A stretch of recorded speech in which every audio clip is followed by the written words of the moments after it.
All right, good afternoon, everyone. We're going to go ahead and get started with today's Lunch and Learn.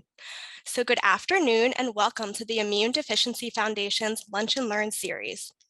Today's program will explore specific antibody deficiency with Dr. Francisco Bonilla of Northeast Allergy, Asthma, and Immunology.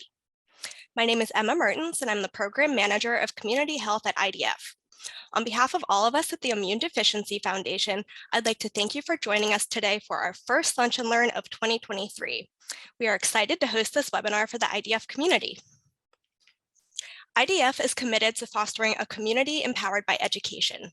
We want you to remember that IDF is committed to our community, serving you as a trusted resource through the use of technology and innovation.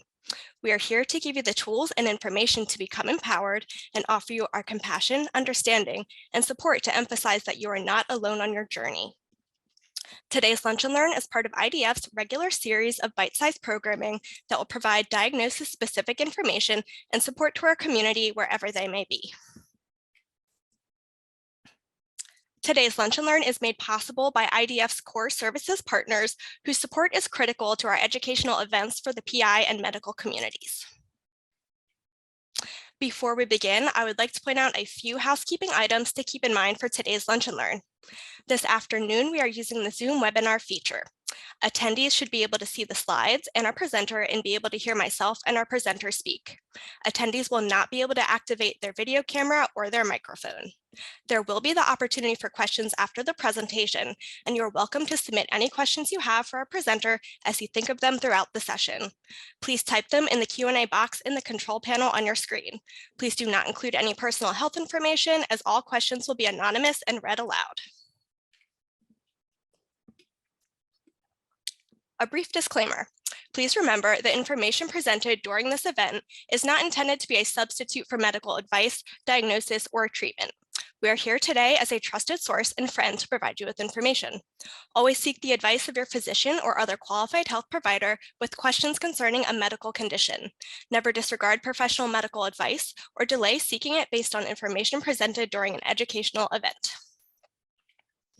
To learn about IDF and explore our resources, please visit our website at www.primaryimmune.org.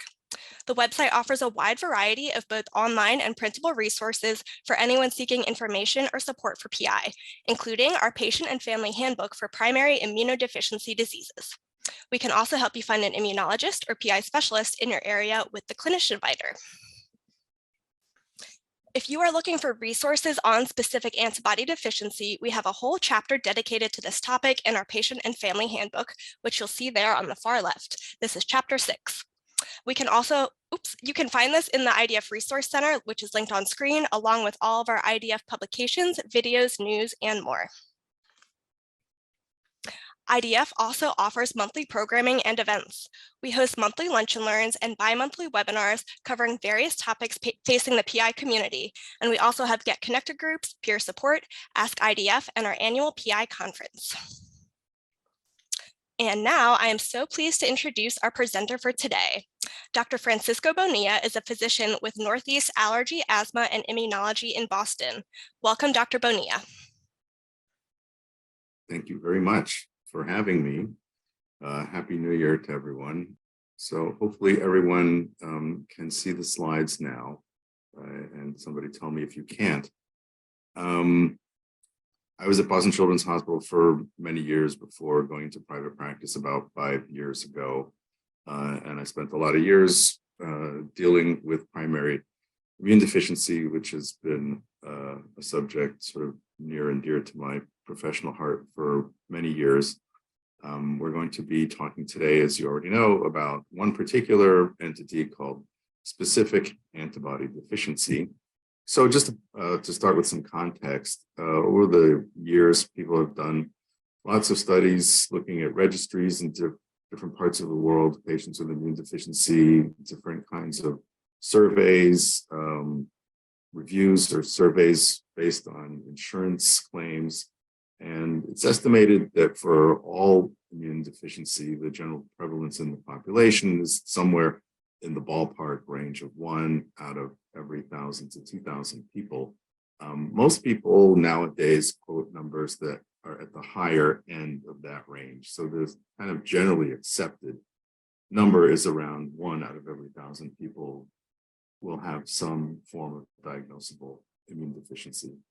If you look at all the different types of immune deficiencies that have been defined, and we're not really going to go into that, and then you look at the category that's considered to be what are called predominantly antibody deficiencies, which means problems making antibody responses to infections, that constitutes about roughly half of all patients who are diagnosed with some form of immune deficiency. So it is the largest category of immune deficiency that has been the ones that are currently defined. So about 1 out of every 2,000 people might be anticipated to have some form of antibody deficiency.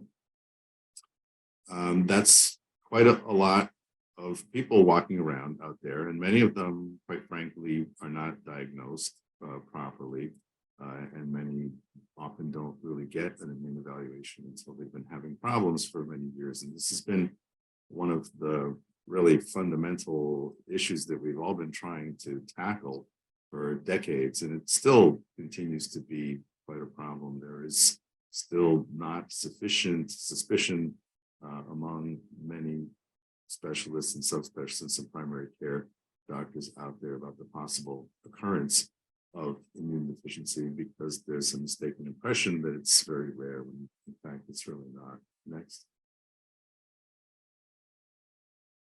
Antibody deficiency usually presents with people getting too many infections of different kinds. Respiratory infections, by far the most common: ear infections, sinus infections, bronchitis, pneumonia, and so on. Depending on the severity of the illness, other kinds of infections can happen: skin infections, cellulitis, bone infections, osteomyelitis, meningitis. Viral infections are very frequent as well. Gastrointestinal infections are very common. The lungs and the GI tract are the most common areas of infection in all patients with immune deficiency.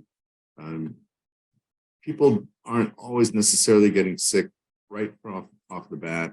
Very young infants are protected variably by antibodies that they get from their mothers during the first year of life. But sometimes the disease actually doesn't begin until sometime later in life. And the reason for that is not really known, but sometimes people seem to be healthy for quite a while, and then they start to have problems with recurrent infections. Allergies can occur in many patients with antibody deficiency, and that can contribute to part of the disease process and can make the susceptibility to infections worse and can make it harder to treat them. So for some patients with antibody deficiency, it's important to remember that allergy can also be part of the picture. Some patients with antibody deficiency may develop autoimmune diseases, and in some disorders, there may be some increased predisposition to cancer as well. Next.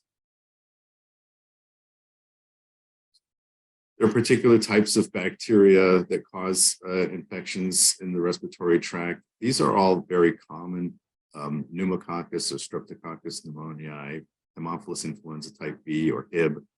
There's another one called Moraxella that's very common, and other kinds of bacteria that are all generally very common causes of infection in all people, not just people with immune deficiency. And that's something that's very important to keep in mind.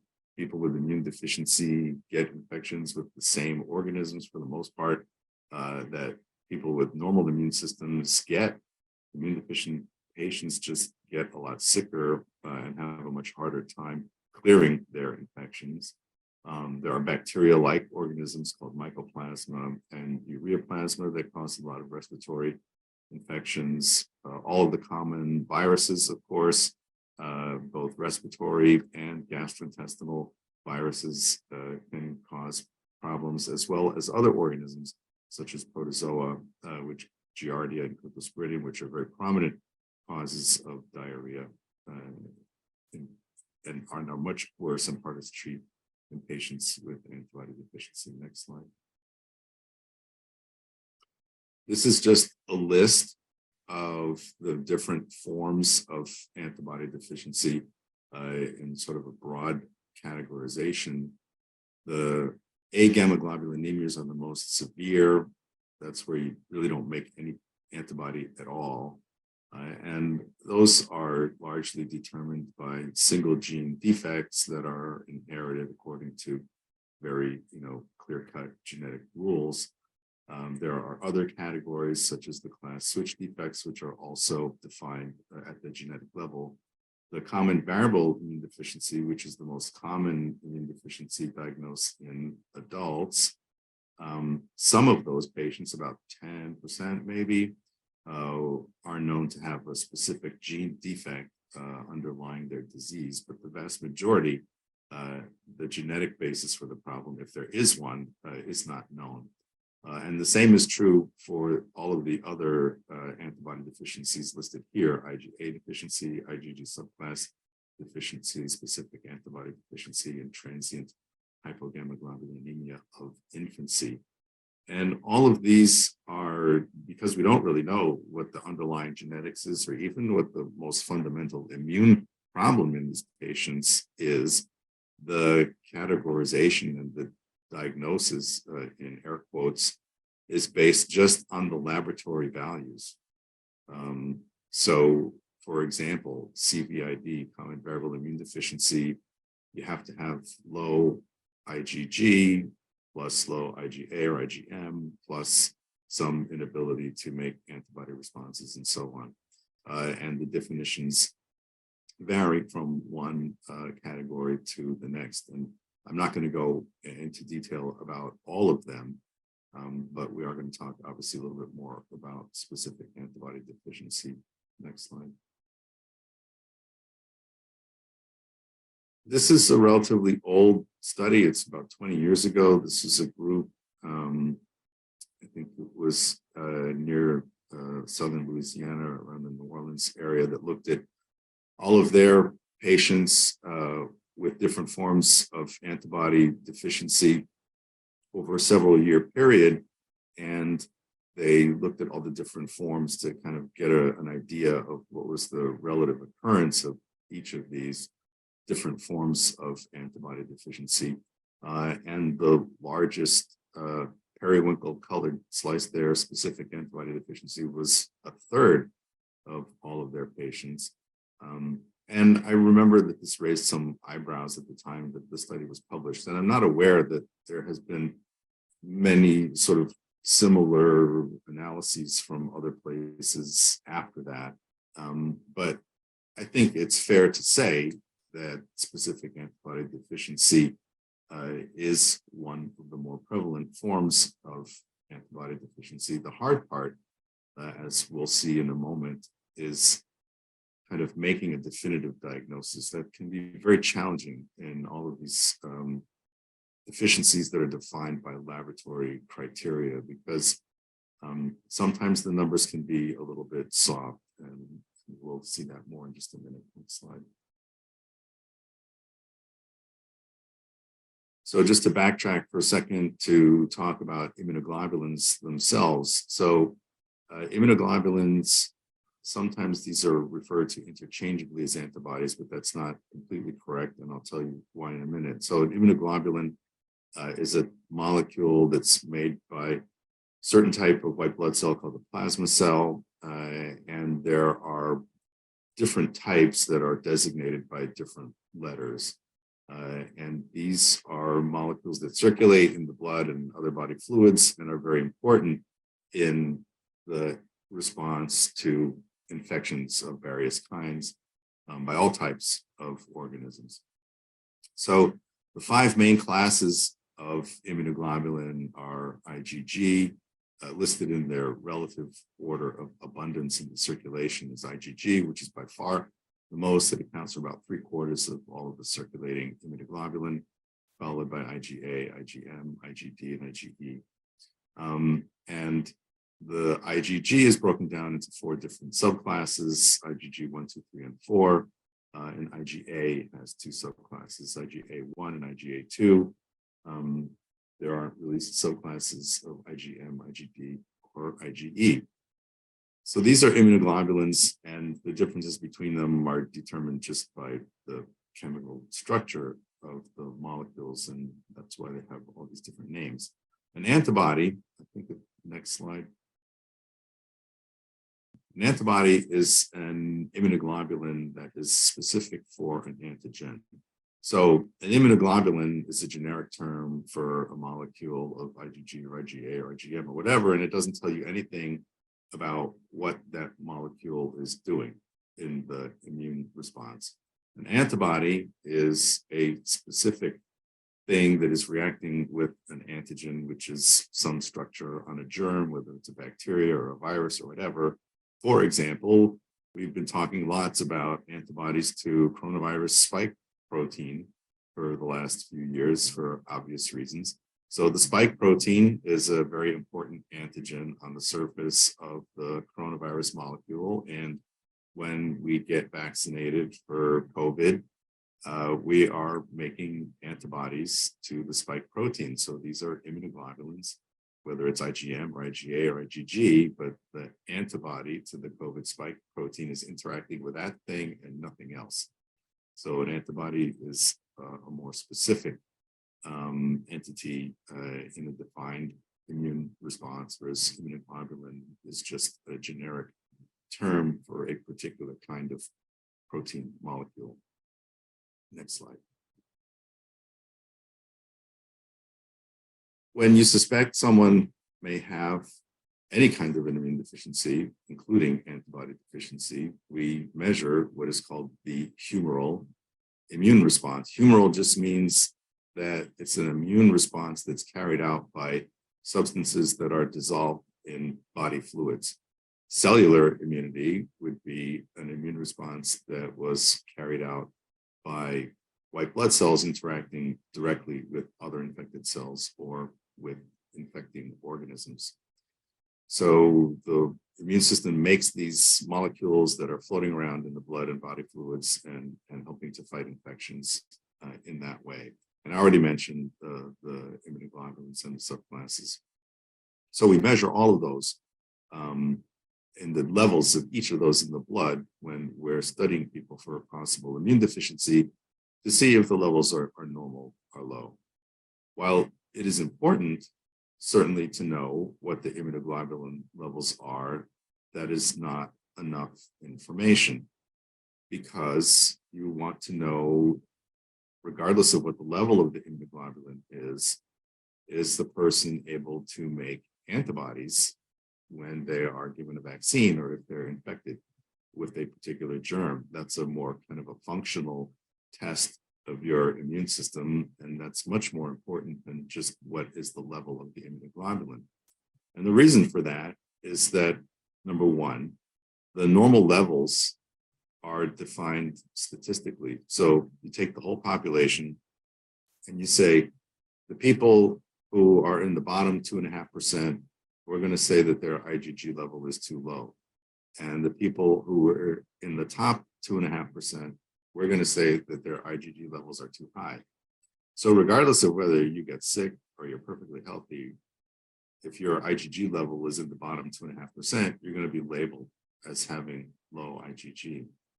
But if you have low IgG, but you're great at making antibodies to things that you get infections with, and you don't get more ill than the average person, and you never have issues with hospitalizations and serious illness and whatnot, then who cares if your IgG is a little bit low? That's not really what's important. What's really important is your ability to fight infections and make specific antibodies to the things that are infecting you. We always look for antibody levels of different types at the initial evaluation, and depending on how old the person is and what their immunization history is, then we may want to give them some booster vaccines and then measure the response afterward. And we often would do this with things like tetanus or diphtheria vaccines, or the Hib vaccine, pneumococcal vaccines, meningococcal vaccines, and so on. Next slide. So this is the real tricky part about antibody deficiency in general and specific antibody deficiency as well. Because in specific antibody deficiency, the definition is that all of the immunoglobulin levels are normal, but you don't make good specific antibody. And in most cases, we're talking about responses to what are called polysaccharide or sugar molecules on the surfaces of bacteria. That is usually the main problem with the antibody response in patients with specific antibody deficiency, and also with some other forms of antibody deficiency like IgG subclass deficiency. But the sort of baseline criteria for specific antibody deficiency, just to define it, is you don't make good antibodies to bacterial sugar molecules or polysaccharides, and all of your immunoglobulin and immunoglobulin subclass levels are all completely normal. And that's it. That's really the basic case definition. So this slide is talking about how we measure our responses to bacterial polysaccharides. And the one that has been used classically for the last 50 years is response to the pneumococcus, Streptococcus pneumoniae. And I've been talking about this for 25, 30 years, and the conversation has not gotten any more precise than it was when I started. And the reason for that is as follows. A normal person, they start out, they don't have any antibodies. You give them a pneumococcal vaccine of one type or another, and they respond to all of the different types in the vaccine. There can be many different ones. I'll talk about that in a second. And they keep those antibodies for years, and they look great. And it's no confusion at all whatsoever. And then there's another group of people, you give them the vaccines and they do nothing. Their antibodies stay totally flat. And it's very clear that they're not responding appropriately. And then there's this tremendous gray area in between where people respond to some types, but not others. They respond a little, they respond a lot. The antibodies last a certain amount of time, they don't. The variability is tremendous, even within the healthy population. And it's so variable that it has been until now next to impossible to get everybody to agree on what constitutes a normal response to these types of vaccines. And this slide is a scheme of what one of the things we used to try, to explain to people. And still, there's a lot of controversy, and a lot of people feel that this just is not ultimately going to be the best way to define the illness. But we don't really have anything yet to really replace it. So let's just talk briefly about pneumococcal vaccines for a second. And I don't think I made a slide about this, but so we've heard of Prevnar. That's the most common pneumococcal vaccine that's in use today. And the current one has 13 different bacterial types represented in the vaccine. There used to be fewer, but the current one in use now has 13. And probably before too long, there's a new one now, that just came out that has 20. So the newest pneumococcal vaccine has 20 different types. And that's called the conjugate vaccine. The old-fashioned Pneumovax is a polysaccharide vaccine, and that has 23 types. Those two different types of vaccine stimulate the immune response in very different ways. And so they don't necessarily give you the same information when you immunize people with them with respect to their immune function. And when we're talking about specific antibody deficiency, as I mentioned previously, we're mostly talking about the inability to make antibodies to the sugar component of the bacteria. So the old-fashioned Pneumovax vaccine has only the bacterial sugar component. The new Prevnar vaccine is what's called a conjugate vaccine, and it stimulates the immune response in a very different way. And so we can't really use the Prevnar vaccine routinely to assess people for their ability to make antibodies to the pure polysaccharide. And that just has created another layer of complexity in this problem. So for example, the first line of this slide. What constitutes a protective level of antibody against a particular type of the pneumococcus?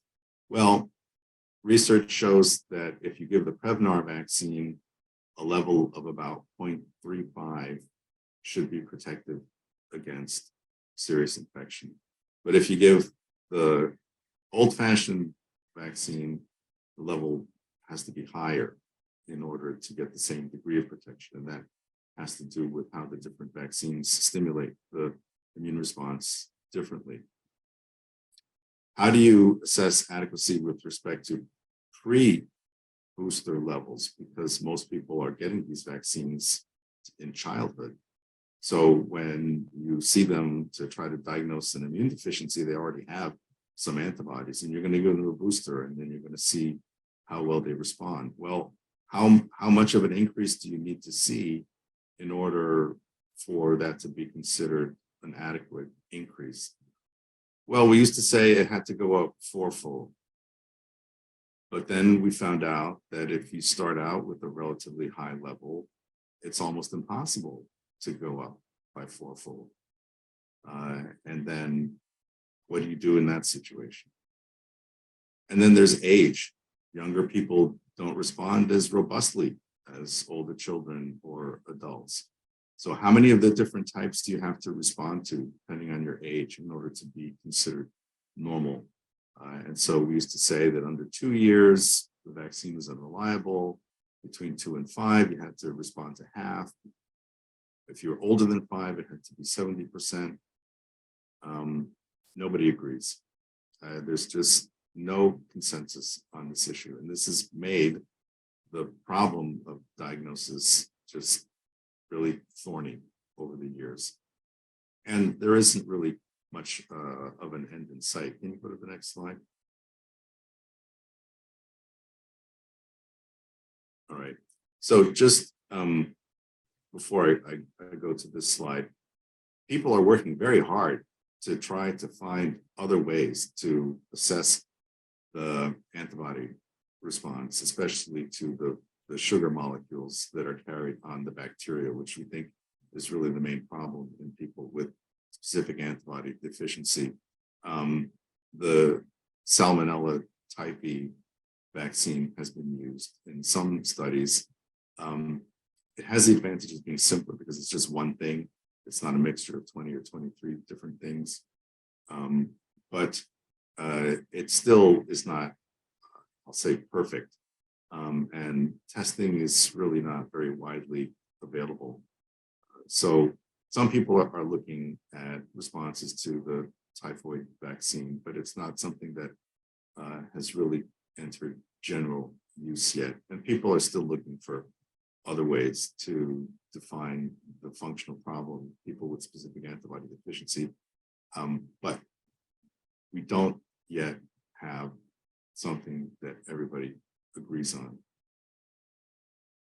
So getting back to specific antibody deficiency itself, sometimes it's also referred to as specific antibody deficiency with normal immunoglobulins, just because part of the clinical definition is that all of the immunoglobulin levels have to be normal. And then you have to have an impaired response to some polysaccharide vaccine, whatever it may be, pneumococcus, typhoid, which are the only two that are in current use right now. And most patients have recurrent infections. You have to have a reason to check somebody's immune function. If you start just, taking healthy people and measuring their immunoglobulin levels and vaccine responses, you're basically just wasting time and money. And you're going to find a bunch of people with abnormal levels that mean nothing. So you really have to start somebody who has a clinical reason for measuring their humoral immune response. Different kinds of white blood cells are important for immune function. B cells and T cells are sort of two major categories. T cells are the main effectors of cell-mediated immunity, whereas B cells are types of cells that are important for making the antibodies that we have been talking about up until now. So the number of B cells in people with specific antibody deficiency overall is normal, which is distinct from other kinds of antibody deficiency where they can be affected.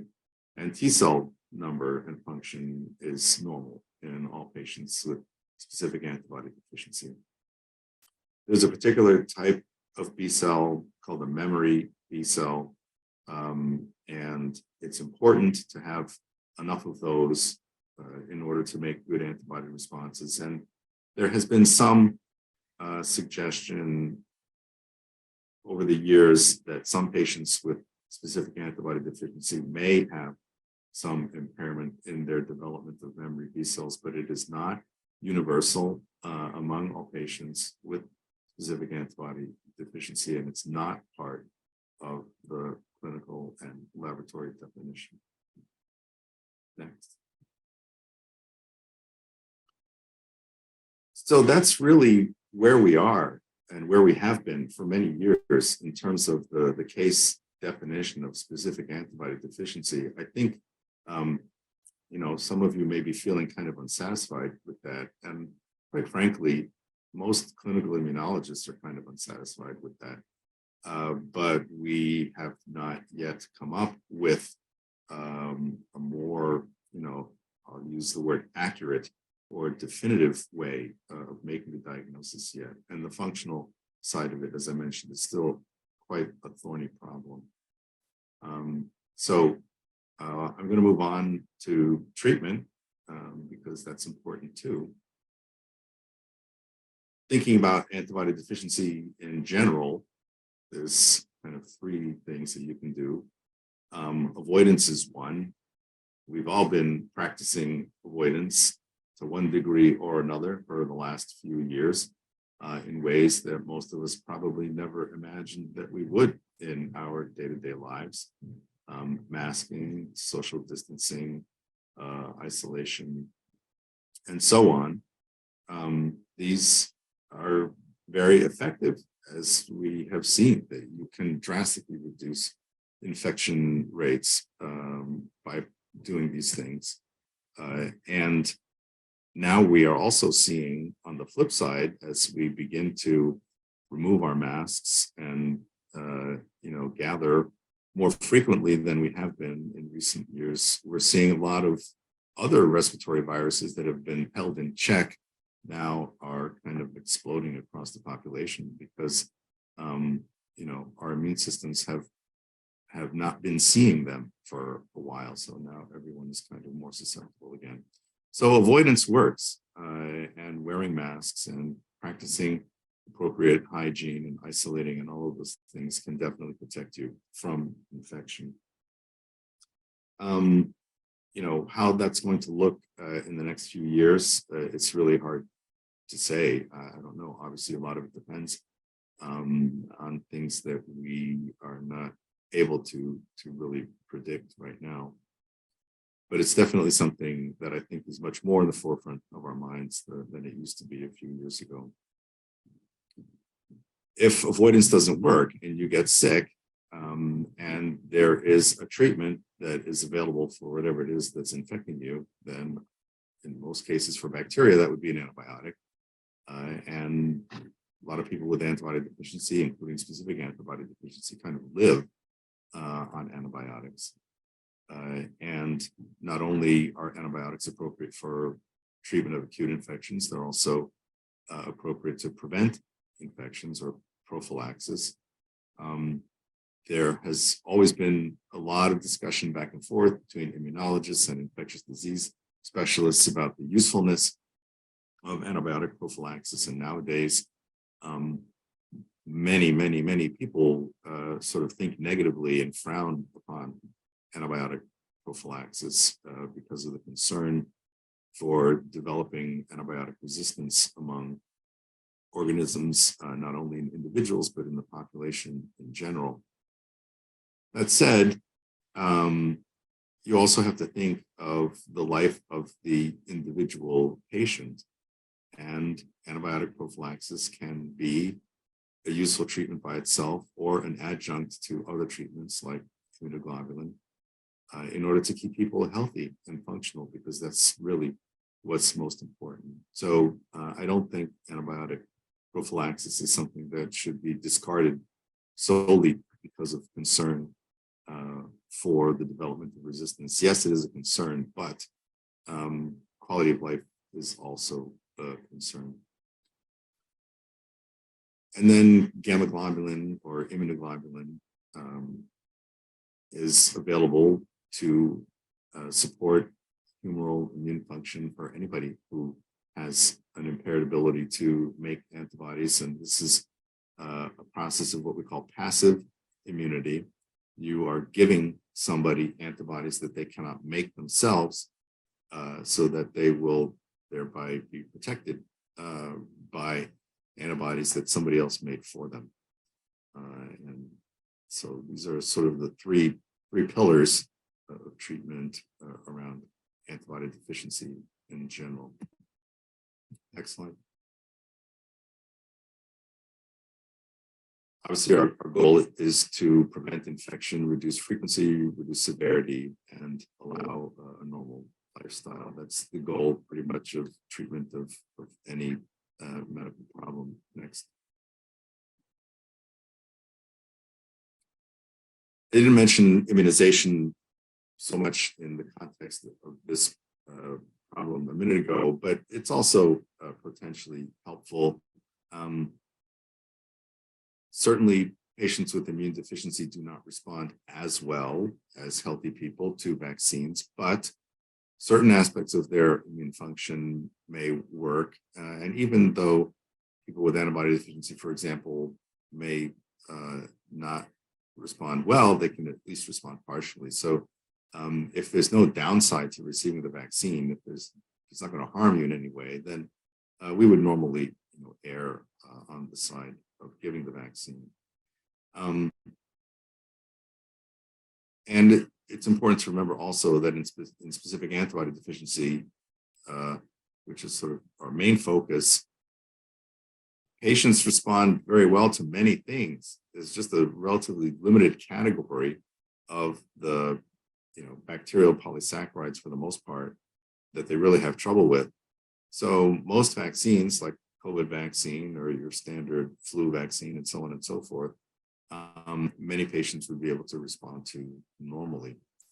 So it's important to make that distinction and to use the things that will work. Next.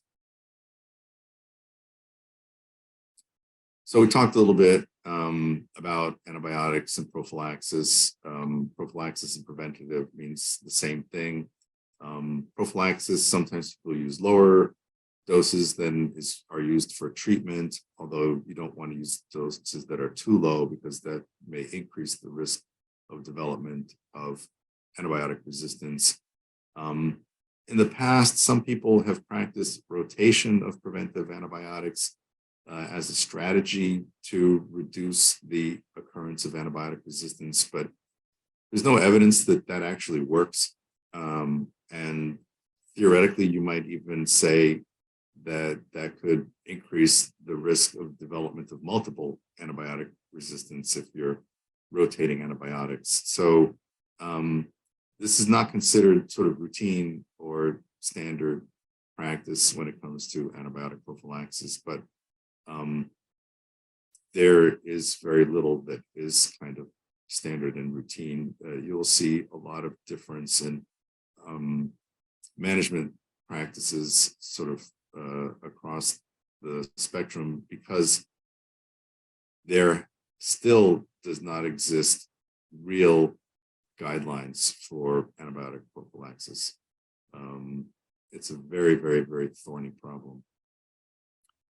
Antibiotic prophylaxis is great for bacterial infections, which are the major problem for people with specific antibody deficiency, but certainly people with SAD, for short, will have frequent viral illnesses as well, and we don't really have a way to prophylax those. You do have to be on the lookout for allergic reactions to antibiotics, because they can happen in patients with sad as they can with anybody else. And they're prone to other potential side effects as well. So you also have to make sure that you're keeping track of, GI, liver, kidney, all of those things for people who are using a lot of antibiotics. Next. Then, of course, there's immunoglobulin. I would argue for anybody with specific antibody deficiency who is on antibiotics frequently, monthly, every other month, getting lots of respiratory infections, having complications, they really should be on immunoglobulin replacement. It's the treatment that has the fewest adverse consequences, that is likely to provide them with the best immune support against all of the common bacterial and viral things that they are having problems with. Yes, it's a big deal. You have to give yourself infusions on some kind of a schedule, and it is relatively expensive, and it can be associated with some side effects.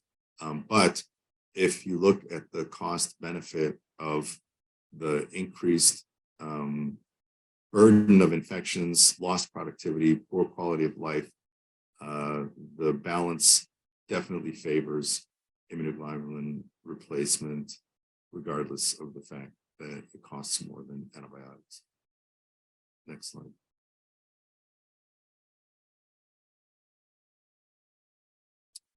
Sometimes people are kind of making a decision of either or, whether it's immunoglobulin or antibiotic prophylaxis. And it's not always straightforward. I think for some milder patients, you might consider antibiotic prophylaxis before necessarily jumping to immunoglobulin replacement. It depends a little bit on the severity of infections. If you have somebody who's had complicated pneumonia requiring ICU care, or some more invasive type of infection like meningitis or sepsis, that's pretty obviously a slam dunk for putting them on immunoglobulin replacement. Also, if they've had enough infections that they're starting to get other complications like hearing loss or bronchiectasis and things like that, you absolutely really have to go to immunoglobulin replacement. If their infections are really interfering with work and school, or if the antibiotics simply aren't really working to do the job, obviously you have to make the jump to immunoglobulin replacement. For patients who don't, have any of these issues, who maybe are a little bit on the milder end of the spectrum, you might at least consider, or if they have some reason, maybe they tried immunoglobulin, they're having difficulty tolerating it, for example, you might think about having them just on antibiotic prophylaxis for a while. Next. Just briefly about immunoglobulin safety. This is something that often comes up in conversations about starting patients on immunoglobulin. Plasma donation for most products used in the US comes from US donors. They go through tremendous screening procedures in order to become plasma donors, and then the plasma itself is screened at multiple points along the process of making the immune globulin. Nowadays, the manufacturing process is required to verify the removal of viruses that they purposely introduce into the product in order to prove that the manufacturing method eliminates them. There has never been a case of HIV transmission by immunoglobulin. The last infection that was transmitted by hepatitis C was 1994. There have not been any known cases of infection transmission by immune globulin since 1994, basically because of the changes in the manufacturing that were mandated as a result of the whole hepatitis C issue that happened way back when. And there are other kinds of pathogens that we have developed methods of detecting that further reduce the risk of transmission of infection by immunoglobulin. Next.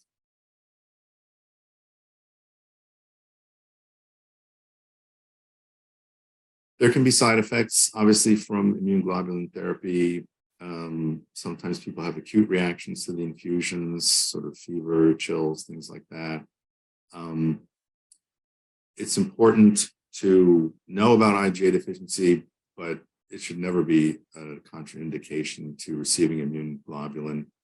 We're not really talking much about IgA deficiency at the moment, but there is a black box warning on all immune globulin products about caution administering to patients who are IgA deficient. But that only applies to a very limited number of those patients. Some people get an aseptic meningitis-like syndrome from immune globulin. It's pretty rare, and it can be treated by changing the product or giving the infusion more slowly or hydrating more aggressively and things like that. All of these side effects can be mitigated in a variety of ways, often by hydration, decreasing the infusion rate, giving medications such as antihistamines or non-steroidal anti-inflammatory medications before infusion, and so on and so forth. Rarely there can be kidney issues, blood clots. These are very rare complications of immunoglobulin administration. Anemia is another one. Low white blood cells, neutropenia as well. All quite rare, but important to know about so that you can pay attention, and if they're present, we can do something to treat them next.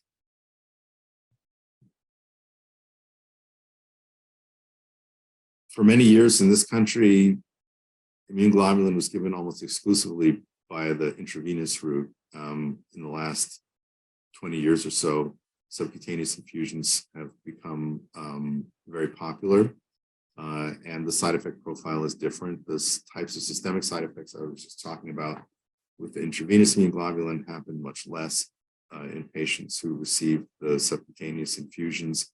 Those patients usually just have some local side effects, such as some discomfort or swelling at the immunoglobulin infusion sites. Next. This is just a graph showing the levels of the immunoglobulin in the blood with the two different replacement strategies. So if you look at the graph on the left, that's what happens with intravenous immunoglobulin infusions. You can see that the level starts at 600, and then the infusion is given on day 0. And because the medicine is going directly into the circulation, the level shoots up immediately and goes up to about 1500. And then over the course of the next 3 weeks, you see that the level gradually falls. And so when you're replacing immunoglobulin by the intravenous route, the levels go up and down and up and down and up and down. When you do the subcutaneous infusions, you do the infusions more frequently, usually about once a week on average, sometimes more, sometimes less. And you can see that the level stays much more steady over time. And sometimes that leads to improved tolerability for patients. Next. IgG replacement has significant benefits. If you look at life expectancy, so to start with, specific antibody deficiency by itself, probably not associated with really significant decreases in life expectancy. So the degree of infections and the other kinds of problems that these patients develop are somewhat less severe overall in comparison to some other forms of immune deficiency. So in general, IgG replacement does lead to increased life expectancy across the board, obviously reduced frequency of infections. Not surprisingly, the longer you wait to start the treatment, the longer you go without being diagnosed, the more problems you're going to have in the end. And higher doses of immunoglobulin are generally associated with further decreases in the rate of infections. Thanks. So to conclude, specific antibody deficiency is defined predominantly by susceptibility to recurrent infections with bacteria that are called encapsulated, that have these sugar molecules on their surfaces that people with specific antibody deficiency fail to make good antibody responses for. The treatment has been the same for many years, basically treat the infections and then prevent them, often with immune globulin. Immune globulin products have evolved over the years, both IV and subcutaneous products, so they are generally much better tolerated than they were years ago. And early diagnosis and treatment is very desirable and still remains priority, but a goal that we have yet to achieve for many patients. And I think that is the end. Thank you so much, Dr. Bonilla, for your wonderful presentation. Again, my name is Emma Mertens, and I am the Program Manager of Community Health at IDF. And leading us through the Q&A today, we have Dr. Francisco Bonilla. All right, so I'm going to start off with a question that I have seen come through a couple of times, so hopefully we can address a couple of people's question all at once. So starting off, this individual asked, how does one know that their specific antibody deficiency has devolved into common variable immunodeficiency? So it's sometimes the case that antibody deficiency can morph over time in its laboratory presentation.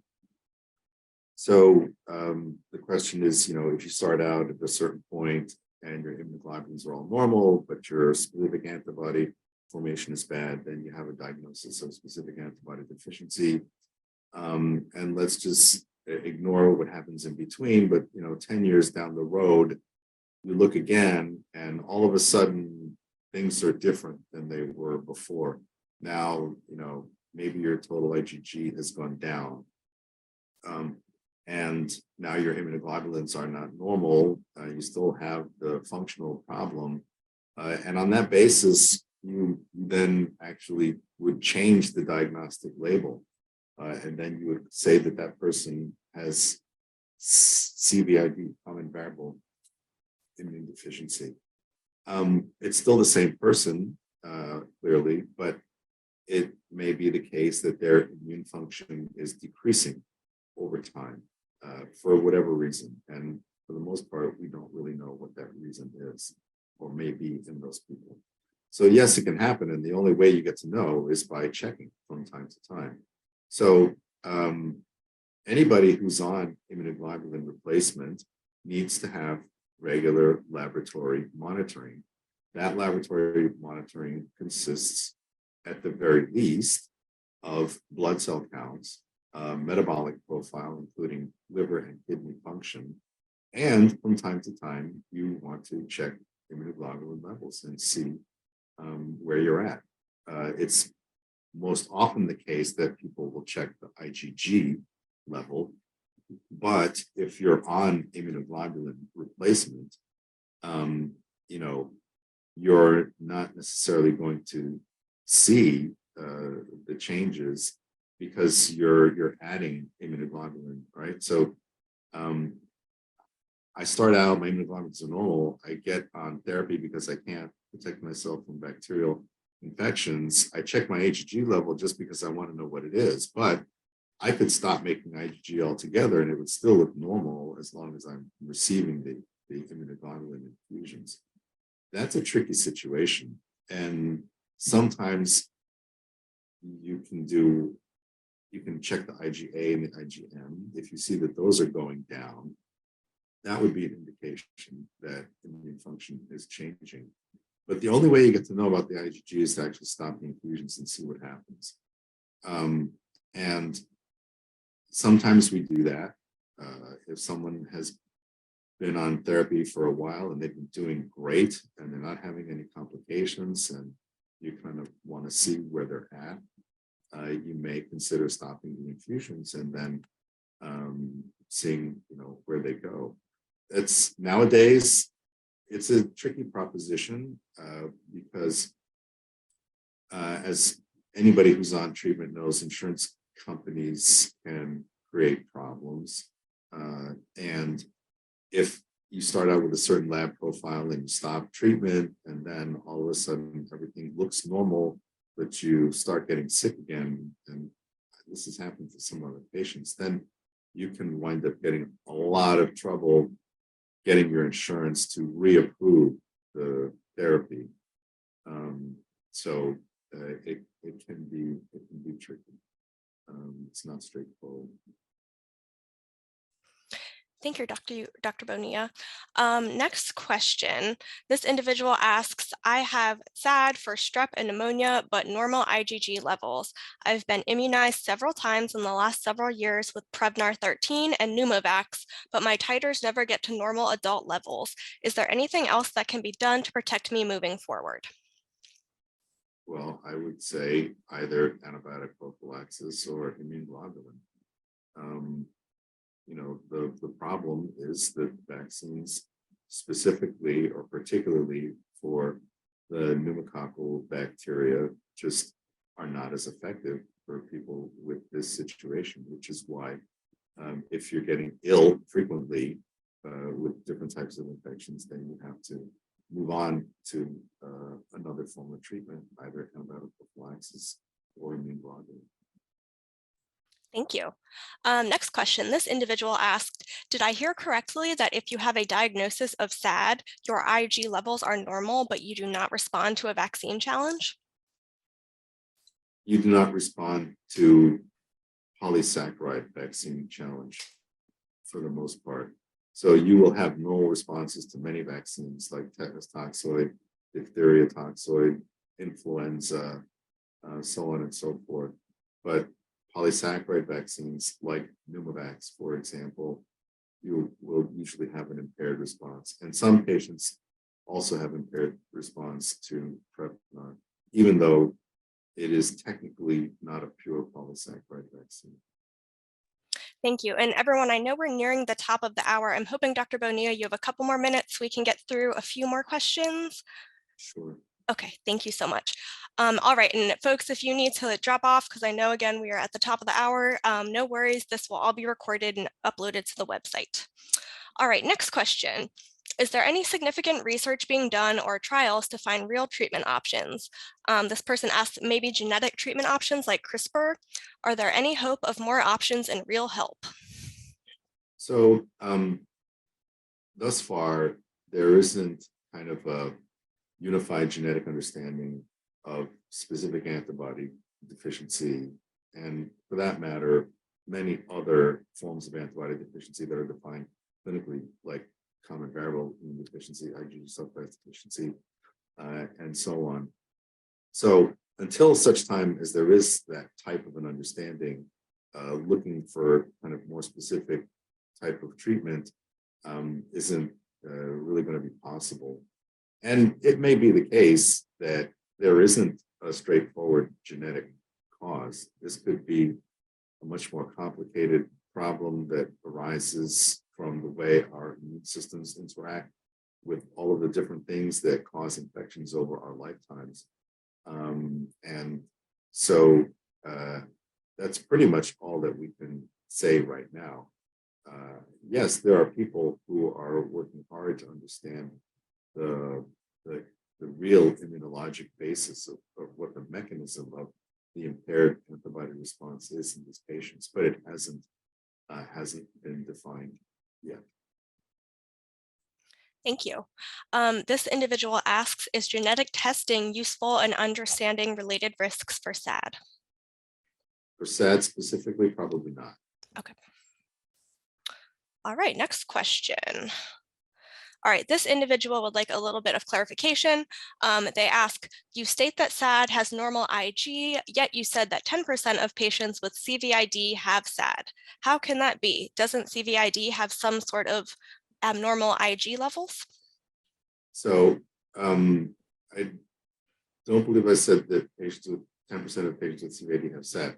All patients with CVID have impaired ability to make functional antibody responses that can be very similar to specific antibody deficiency, but can often involve other types of antibody responses as well. So impaired antibody response is also part of the clinical definition of common variable immune deficiency. Thank you. Next question. If someone is being treated with IVIG therapy, generally speaking, how many times have you seen patients need antibiotic treatment for infections throughout the year? It varies a lot. And some patients on immune globulin, they're great. They never need antibiotics, and it's wonderful. And then some people do better, but they're not perfect, and they still will come down with a sinus infection or conjunctivitis or what have you a few times a year. And sometimes you may wind up putting people on both immunoglobulin treatment and antibiotic prophylaxis. That's true for many patients with the most severe forms of antibody deficiency, like the A-gamma globulinemia. A lot of those patients benefit from immune globulin, but they still need support from frequent or preventive antibiotic use. And the same thing may be true for people with other forms of antibody deficiency, like CVID and SAB. Thank you. We have time for just a few more. We're going to go until 1:05, and then we have to wrap up.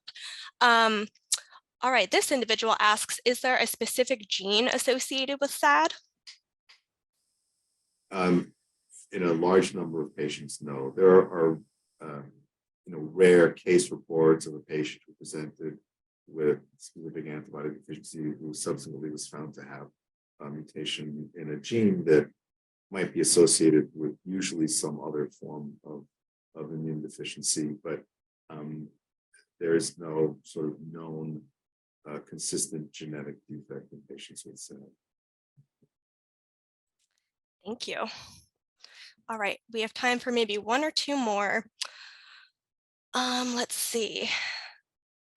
This individual asks, how do you find physicians who are familiar with your SAD diagnosis and understand coexisting and possibly related symptoms, for example, GI issues, or request your current physician to look into these?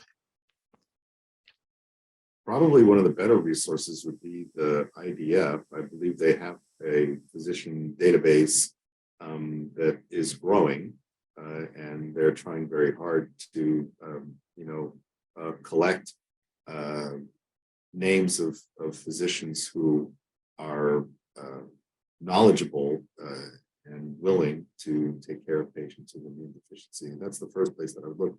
The second place I would look would be the American Academy of Allergy, Asthma, and Immunology. Also has a physician database that is more heavily allergy focused, but you can also try to find some patients with, doctors with a more heavy kind of clinical immunology focus through them as well. And the Jeffrey Modell Foundation, they also will definitely have some information about centers around the country that they support, centers of excellence in immune deficiency. Wonderful. Well, thank you so much, Dr. Bonilla, for that awesome Q&A. We apologize that we couldn't get to everyone's questions. We have a large group on with us today, which is awesome, but unfortunately, that means that we didn't quite have time for everyone's questions. But thank you for asking, and you can always reach out to Ask IDF and submit those questions as well, which I will share with you about in just a sec. So everyone, please join me in thanking Dr. Bonilla for this wonderful presentation. We're so excited to be able to add this to our lineup of programs and videos online. And again, everything has been recorded, and you'll be able to find this on the IDF website and YouTube channel. And Dr. Bonilla, if you need to jump, that's fine. I just have a couple more slides to wrap up with. So we hope you remember to take advantage of all of the resources that IDF has to offer. Again, if your question didn't get addressed in the webinar, or if you have another burning question, go online and submit your question to Ask IDF. Visit www.primaryimmune.org/ask-IDF, or give us a call at the 800 number on your screen. To find our materials on specific antibody deficiency, you can visit primaryimmune.org and search using the toolbar. And again, this is chapter 6 of the Patient and Family Handbook. Or you can visit the IDF Resource Center, where you'll find videos of every IDF education program and countless resources.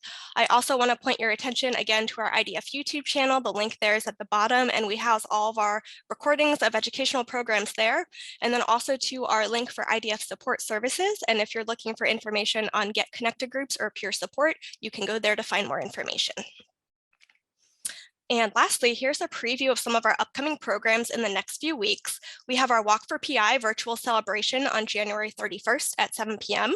and our first IDF webinar of the year, which will take place on Thursday, February 16th at 7 p.m. And you can be sure to follow us on social for the latest news and updates. We have all of our handles right there on the right. So thank you again to Dr. Bonilla for being a part of today's program. Thank you everyone for your participation and engagement during the Q&A and for joining us this afternoon. We hope it was helpful. Thank you again and have a wonderful rest of your day.